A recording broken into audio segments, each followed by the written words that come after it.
안녕하세요. 이번 저널 미팅을 맡은 학부연구생 안우석입니다. 제가 발표할 논문은 An Optimal Channel Selection for EEG-Based Differentiation via Kernel Target Alignment입니다. 본 논문은 2021년 7월에 IEEE Journal of Biomedical and Health Informatics에 기재된 논문이며 저널 임팩트 팩터는 6.7이고 메디컬 인포메틱스 부문과 Mathematical and Computational Biology 부문에서 Q1에 랭크된 논문입니다. 해당 논문은 EEG를 기반으로 커널 타겟 정렬 방식을 통해 우울증을 진단하는 최적의 채널을 찾아보고자 하는 논문입니다. 인트로에서는 우울증이 전 세계적인 문제로 대두되고 있다는 것으로 시작하고 있습니다.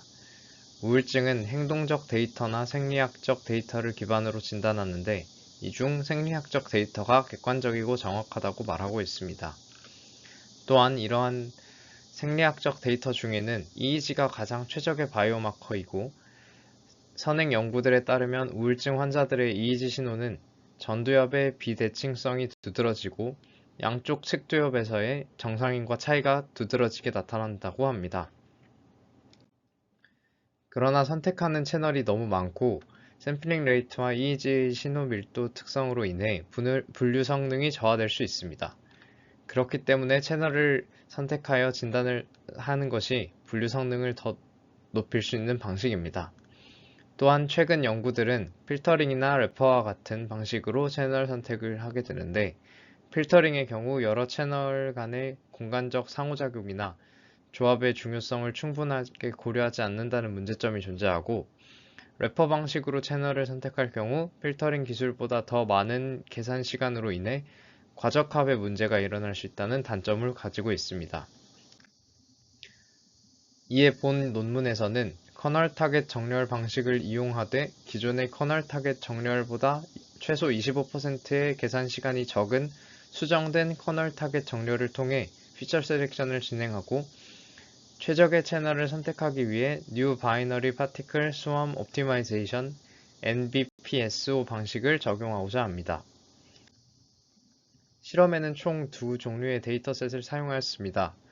우선 첫 번째 데이터셋은 15명의 우울증 환자와 20명의 정상인 대조군으로 모든 피험자는 오른손잡이, 정상 나한 시력 혹은 정상 교정 시 신경과 내력이었고 초등교육 수준 이상의 교육 수준을 갖춘 사람들로 모집하였습니다.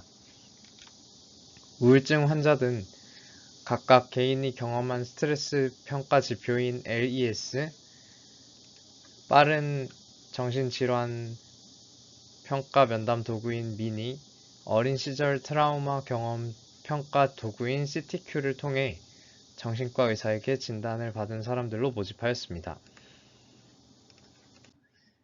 EEG는 인터내셔널 텐토니 시스템의 64채널을 활용하였고 이 중 FC 채널과 AFG 채널은 레퍼런스 채널로 활용하였습니다. 5분 동안 눈을 감은 상태에서의 레스팅 스테이트의 EEG를 측정하였고 임피던스는 20kΩ 이하, 샘플링 레이트는 1000Hz, 1에서 40Hz 구간으로 밴드패스 필터를 적용하였습니다. 또한 이후 말씀해드릴 두 번째 데이터셋과 동일하게 설정하기 위해 250Hz로 다운 샘플링을 거쳤습니다. 전처리는 EEG랩을 사용하였고 FC1, TP10, CPZ, CZ, PZ 채널은 나쁜 신호를 보여 제거하여 총 58개의 채널을 사용하였습니다. CAR, Extended ICA를 통해 아티팩터를 제거하였고 분석에 사용할 EEG 데이터의 길이는 각 피험자별로 최소한의 아티팩트를 가진 연속적인 70초로 선택하였습니다. 이후 10초씩 4개의 에폭을 설정하여 총 40초로 에폭을 설정하였습니다. 두 번째 데이터셋은 우울증 분석에 있어서 오픈 데이터셋으로 MODMA 데이터셋에서 가져왔다고 합니다. 해당 데이터셋은 11명의 우울증 여성 환자, 13명의 남성 우울증 환자로 이루어진 24명의 우울증 환자, 그리고 9명의 여성 정상인 대조군, 20명의 남성 정상인 대조군으로 이루어진 29명의 정상인 대조군으로 이루어져 있습니다. EEG 데이터는 128채널의 EEG 신호로 5분 동안 눈을 감은 상태의 레스팅 스테이트로 레스팅 스테이트의 EEG를 추출하였습니다. 샘플링 레이트는 앞서 말씀드린 것과 같이 250Hz이고 1에서 40Hz 구간의 밴드패스 필터링을 적용하였습니다. 또한 첫 번째 데이터셋과 마찬가지로 CAR을 적용하고 Extended ICA를 통해 아티팩트를 제거하였습니다. 두 번째 데이터셋의 경우 분석에 사용할 EEG 데이터의 길이는 각 피험자별로 최소한의 아티팩트를 가진 연속적인 150초를 선택한 다음 10초씩 8개의 예폭을 선택하여 총 80초로 선택하였습니다. 두 데이터셋 모두 피처 셀렉션은 선형적인 특성 3가지와 비선형적인 특성 2가지를 추출하였습니다.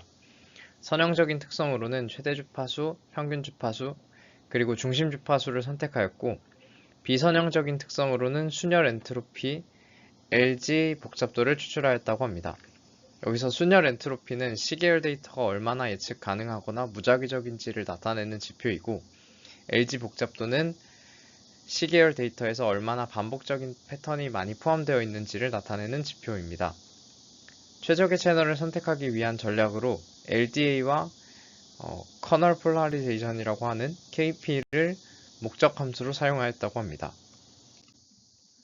교차 검증 방식으로는 각 피험자를 기준으로 교차 검증을 진행하였기 때문에 Live on Subject Out Cross Validation LOSOCV 방식을 채택하였고 이때 분류기는 각각 SVM, KNN, DT 모델을 사용하였다고 합니다.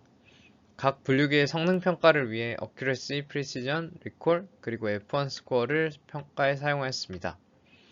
Accuracy는 전체 데이터에 대해 정답을 맞춘 확률이고 Precision은 양성 결과 중 실제로 양성으로 나타난 비율을, Recall은 실제로 양성인 데이터 중 양성을 제대로 평가한 비율이라고 합니다.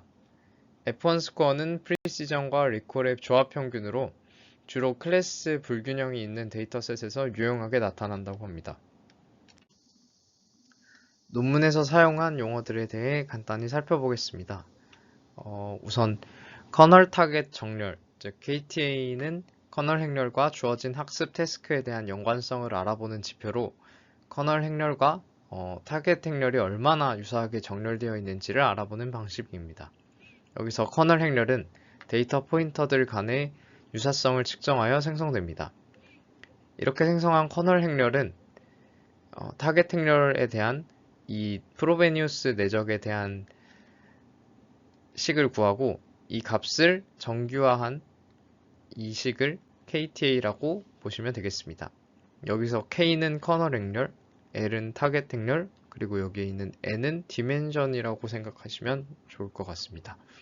이렇게 생성한 KTA는 -1부터 1 사이의 값을 가지게 되는데 1에 가까울수록 커널 행렬과 타겟 행렬이 잘 정렬되어 있는 것이고 0에 가까울수록 둘 사이의 유사성이 거의 없다는 것을 의미합니다.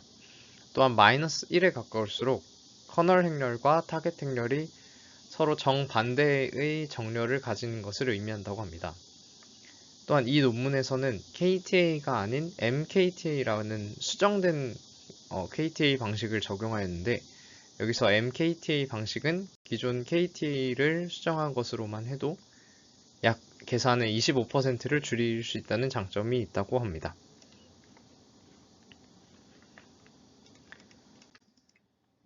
또한 선택한 채널을 최적화하는 알고리즘으로는 New Binary Particle Sum Optimization (NBPSO라는 방식을 사용하였는데 먼저 PSO (Particle Sum Optimization에 대해 알아보겠습니다. PSO는 최적의 해를 찾는 알고리즘으로 자연 속의 새나 물고기 군집의 움직임을 모사한 알고리즘이라고 합니다. 초기에는 처음 이 그림과 같이 각 입자들이 속도와 위치를 랜덤하게 부여받습니다. 이후 입자들이 랜덤하게 움직이면서 이런 속도와 위치를 업데이트하게 됩니다. 이러한 방식으로 업데이트를 하며 각 입자들은 최적의 위치를 찾게 되는데 이렇게 찾았을 때 각 입자 개인의 최적의 위치를 Personal Best Position, 이 논문에서는 PB라고 표현을 하였고 이때의 전체 군집의 최적의 위치를 글로벌 베스트 포지션 GB라고 합니다.